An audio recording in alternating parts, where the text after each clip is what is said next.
This case takes place in the UK in the year 2025. Ian Watkins was born on July 30, 1977 in Wales. His father died when he was 5, and 3 years later his mother married a Baptist minister. By all accounts, his childhood was stable, so I'm not entirely sure what went wrong. In his teens, Ian attended high school and befriended his future bandmate, Mike Lewis. The two bonded over their love of music, and as a result, they formed their own band, the Lostprophets. Ian became the lead vocalist, and over the next decade, the band achieved international success, with multiple chart-topping hits and millions of album sales. By 2012, the band had released 5 studio albums and had toured the world. Everything was going incredibly well. The band played their final show in November of 2012, unaware that this would be their last. Just weeks later, Ian was arrested and charged with a number of shocking crimes that horrified his fans, his bandmates, and quite frankly, the entire world. Police in South Wales had executed a drug warrant in his home in September of 2012, and instead discovered computers and phones filled with evidence that he enjoyed watching children being essayed in the most horrific of ways. If I'm honest, it's hard to even talk about the kinds of things that Ian had done and planned to do. Just imagine the worst possible things being done to the most vulnerable of people. Investigators found recorded videos and images and messages documenting his own unspeakable offenses against underage people. Not only this, Ian had used his fame to exploit young women to get to their children, and some women even willingly gave them to him. His password to his computer was Our word, kids. 1 terabyte is capable of holding 472 hours of video footage. Ian was in possession of 27 terabytes of this horrific footage. The youngest victim was 11 months. In court, he ultimately admitted to 13 offenses, including essay and attempting to inflict the most heinous acts on a fan's baby, with a mother's insistence. The details of these crimes are literally too grotesque to speak out loud, but just know that he is the worst of the absolute worst. Ian was ultimately sentenced to 29 years in prison, which, in my opinion, isn't too lenient. He claimed that he had no memory of his prolific past, claiming that his substance abuse had led him down this path. His lifelong friends in Lostprophets publicly disowned him, and they immediately disbanded the group. Upon his conviction, the singer, who was once adored, was now confined in a cell to what is known as the Monster Mansion, the notorious high-security prison, HMP Wakefield. This prison houses murderers, serial killers, and people just like him. By all accounts, Ian maintained a calm, self-assured demeanor during his early months behind bars. He mostly kept himself to himself and spent hours writing letters or lyrics in his cell. But his status as one of the most evil men in British history painted a target on his back. Fellow prisoners viewed him with utter contempt. A former inmate said Watkins was effectively a dead man walking. From the moment he arrived in Wakefield, everyone knew what he had done. You don't survive long in a place like this. When your crimes involve younger people, he was classified as a vulnerable prisoner due to the nature of his crimes, and he was initially kept under strict protection. Psychologists assessed him as arrogant and remorseless. In fact, whilst awaiting his sentence, he referred to the entire case against him as megalaws. But in due course, in prison, he developed severe anxiety and depression. As the reality of the situation set in, he was prescribed medication for panic attacks and told the court he found life inside prison to be very challenging. Ian's only solace seemed to be music. He continued to write songs and told anyone who would listen that he missed performing and missed the showbiz life. Within a few years of his incarceration, Ian's notoriety had attracted hate from inside the prison, but it also attracted an unhealthy obsession from certain admirers. From outside, he received hundreds of pages of mail from women, and many letters contained explicit content, or even marriage proposals. There are even some accounts of Ian getting groupies visiting him in prison and him getting to kiss them. In March of 2018, prison staff got a tip that Ian might be hiding a prohibited mobile phone Acting on this information, guards conducted a surprise strip search of Ian's cell. At first, he denied having anything, but when officers threatened to place him in isolation, Ian reluctantly produced a tiny 3-inch G-Star mobile phone that he had concealed inside his body. The phone call logs later showed that this device had been used to contact one of Ian's former fans, a woman named Gabriella, who had known him before his arrest. When confronted, Ian claimed that he hadn't been using the device for himself at all. Instead, he insisted that he was forced to hold on to the phone for 2 of the prisoners, who wanted to prey upon the women who had been writing to him. Ian claimed that if he refused, these prisoners would kill him. Under oath, Ian refused to name the prisoners, saying, "I like my head on my body." Because of this, he was given a further 10-month prison sentence, on top of his 30-year term. After this phone incident, Ian was moved to a different part of the prison, where, if he let his guard down, he would be killed, or so he claimed. Despite additional security measures, the threats against Ian continued to escalate. By mid-2023, tensions inside the prison corridors had reached a dangerous boiling point. On the morning of August 5, 2023, Ian's routine walk from the medical wing back to his cell was violently interrupted. 3 inmates armed with improvised blades ambushed him and dragged him into a cell on the spur wing. They barricaded the door and took Ian hostage.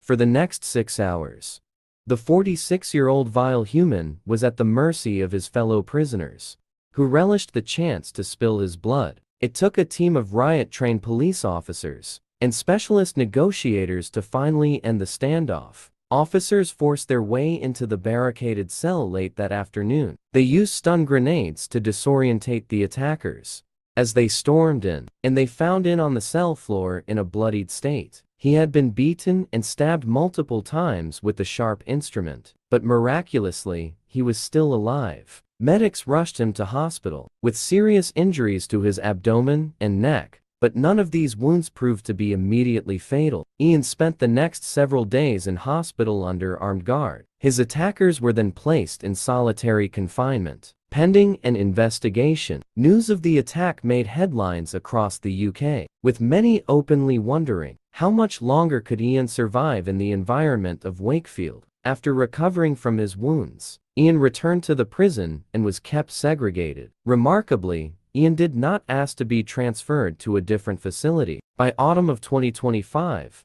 he had spent nearly a decade behind bars. He was known to be very cautious, rarely mingling with others, and he followed prison rules in hopes of avoiding any further conflict. But he himself seemed to sense what was coming. Ian once reportedly said, "It's not like a one-on-one fight. Chances are someone would sneak up behind me and cut my throat. I won't see it coming." On a Friday evening in October of 2025, Ian placed a phone call to his mother. In a trembling voice, he told her that he loved her and that he was okay. However, it was a strangely emotional call, and his mother little recalled that it almost felt like a goodbye. Shortly after 9 a.m. on October 11, 2025, the Wakefield prison had awoken. Cell doors on F-wing had been unlocked for the morning routine, and inmates shuffled out to collect their breakfast or make some phone calls in one cell. However, a violent confrontation had broken out. In the morning, prisoners had slipped into Ian Watkins' cell and launched a frenzied attack. One of the assailants had with them a makeshift knife. One of the prisoners drove the blade directly into Ian's neck. A second inmate stood watch near the doorway, acting as a lookout as Ian grappled with his attacker. Blood sprayed across the cell wall and floor. As Ian collapsed under the attack, he was able to scream for help just once. But this scream was able to get the attention of a passing prison officer on the landing. When the officer arrived at the cell, he was met with a gruesome scene. Ian was on the floor clutching his neck, which was gushing blood. The officers hit the emergency alarm, and within moments, additional prison staff swarmed the cell. Prison staff rushed to Ian's side and attempted to stem the severe bleeding from a puncture wound just under his jawline. An ambulance was requested, but it was already too late. Ian had no pulse and was unresponsive. Ian was pronounced dead inside his cell. News of the incident sent the prison into immediate lockdown. By early afternoon, his body was removed from the prison and taken away, and a high-profile investigation had just begun. Investigators quickly identified two prime suspects, one aged 25 and the other 45. They were arrested inside the prison on suspicion of murder and taken into police custody for questioning. Neither suspect made any immediate comment to detectives, but by Monday, October 13th, the police had gathered sufficient evidence to charge both inmates with the murder of Britain's most depraved criminal. They were identified in court documents as 25-year-old Rashid Gadel and 43-year-old Samuel Dodsworth. News of the charges were made public in a police press release. On October 21, 2025, police made two additional arrests in the case.